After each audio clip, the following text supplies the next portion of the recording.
ইরানকে সমর্থন করলে দেশ ছাড়ুন, পাক সেনা প্রধানের বিতর্কিত মন্তব্যে জ্বলছে পাকিস্তান। পাকিস্তানের রাজনীতিতে এস্টাবলিশমেন্ট বা সেনাবাহিনী সবসময় শেষ কথা, কিন্তু বর্তমান সেনাপ্রধান জেনারেল আসিম মুনিরের একটি কথিত মন্তব্য এখন দেশটির ভেতরে এক ভয়াবহ সাম্প্রদায়িক বারুদে অগ্নিসংযোগ করেছে। শিয়া ধর্মাবলম্বীদের প্রতি তার একটি কঠোর ও বিতর্কিত বার্তা। যদি ইরানকে এতই সমর্থন করো তবে ইরানেই চলে যাও, পুরো পাকিস্তানে তোলপাড় সৃষ্টি করেছে। গিলগিট বালুচিস্তান থেকে করাচি সর্বত্র এখন প্রতিবাদের আগুন। আজ আমরা বিশ্লেষণ করব এই একটি মন্তব্যের নেপথ্যে থাকা ভূ রাজনীতি, শিয়া সুন্নি বিভাজন এবং ভারত পাকিস্তান সম্পর্কের ওপর সম্ভাব্য প্রভাব। এক, আসিম মুনিরের মন্তব্য বিতর্কের কেন্দ্রবিন্দু। ঘটনার সূত্রপাত রাওয়ালপিন্ডিতে আয়োজিত একটি ইফতার মাহফিলে। নির্ভরযোগ্য আন্তর্জাতিক সংবাদ মাধ্যম এবং একাধিক সোশ্যাল মিডিয়া রিপোর্টে দাবি করা হয়েছে সেখানে উপস্থিত শিয়া আলেমদের সঙ্গে আলোচনার সময় উত্তপ্ত বাক্য বিনিময় হয়। মধ্যপ্রাচ্যের চলমান উত্তেজনা এবং ইরানের প্রতি পাকিস্তানের শিয়া জনগোষ্ঠীর সংহতি প্রদর্শনে ক্ষুব্ধ হয়ে সেনাপ্রধান সরাসরি বলেন, পাকিস্তানের প্রতি অনুগত না থাকে যারা অন্য রাষ্ট্রের আদর্শে উদ্বুদ্ধ তাদের জন্য এই দেশে কোনো স্থান নেই। এই মন্তব্যটি ফাঁস হওয়ার পর থেকেই পাকিস্তানের শিয়া সম্প্রদায়ের মধ্যে তীব্র প্রতিক্রিয়া দেখা দিয়েছে। তারা বলেছেন এই দেশটিতে তাদেরও সমান অধিকার রয়েছে এবং সেনাপ্রধানের এই বক্তব্য কার্যত দেশের একটি বৃহৎ অংশকে নাগরিকত্ব ত্যাগের হুমকি দেওয়া শামিল। 2, শিয়া সুন্নি বিভাজন ও অভ্যন্তরীণ অস্থিরতা। পাকিস্তানের জনসংখ্যার প্রায় 15 থেকে 20% শিয়া সম্প্রদায়। ঐতিহাসিকভাবেই দেশটিকে শিয়া সুন্নি দ্বন্দ্ব বিদ্যমান, যা গত কয়েক দশকে হাজার হাজার মানুষের প্রাণ কেড়ে নিয়েছে। আসিম মুনিরের এই মন্তব্য সেই পুরনো ক্ষতে নুন ছিটিয়ে দিয়েছে। করাচি ও লাহোর বড় বড় শহরগুলিতে শিয়া সংগঠনগুলো রাজপথে নেমেছে। প্যারাচিনার ও কুরজাম অঞ্চলে গত কয়েক মাসে সাম্প্রদায়িক দাঙ্গায় শতাধিক মানুষ নিহত হয়েছে। শিয়া ধর্মগুরুদের মতো সেনাবাহিনী নিরপেক্ষ ভূমিকা পালন না করে পরোক্ষভাবে সুন্নি চরমপন্থী গোষ্ঠীগুলোকে সমর্থন দিচ্ছে।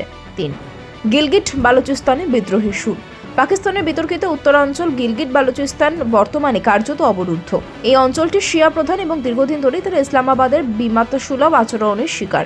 সম্প্রতি ইরানের সর্বোচ্চ নেতা আয়াতুল্লাহ খামেনির সমর্থনে মিছিল বের হলে সেখানে নিরাপত্তা বাহিনীর সঙ্গে সংঘর্ষে বেশ কয়েকজন নিহত হয়।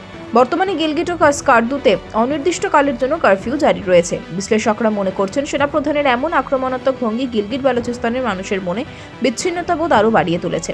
তারা এখন সরাসরি প্রশ্ন তুলছেন, যদি পাকিস্তান আমাদের আপন মনে না করে তবে আমরা কেন পাকিস্তানের থাকব? ইরান পাকিস্তান সম্পর্কের ভবিষ্যৎ। 2024 সালের শুরুর দিকে ইরান ও পাকিস্তানের মধ্যে আকাশপথে পাল্টাপাল্টি হামলার ঘটনা ঘটেছিল।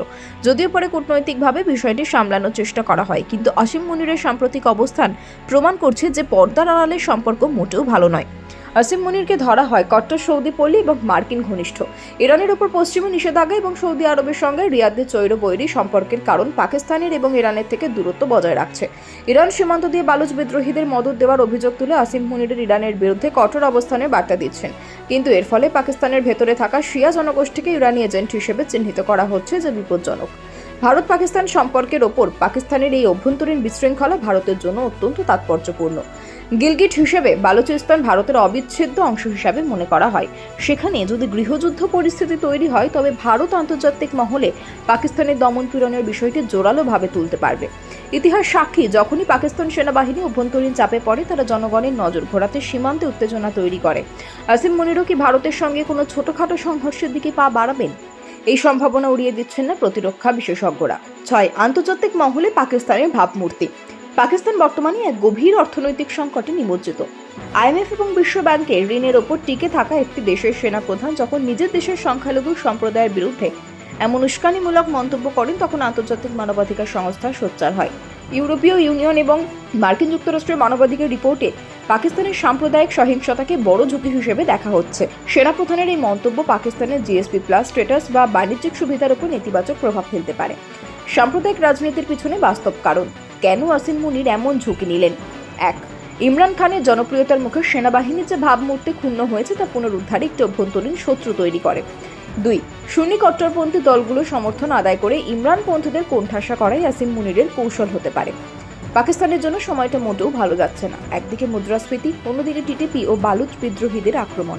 এর উপর যদি শিয়া সুন্নি গৃহযুদ্ধ শুরু হয় তবে পাকিস্তানের পারমাণবিক শক্তিধর রাষ্ট্রের তকমাটি হুমকির মুখে পড়বে।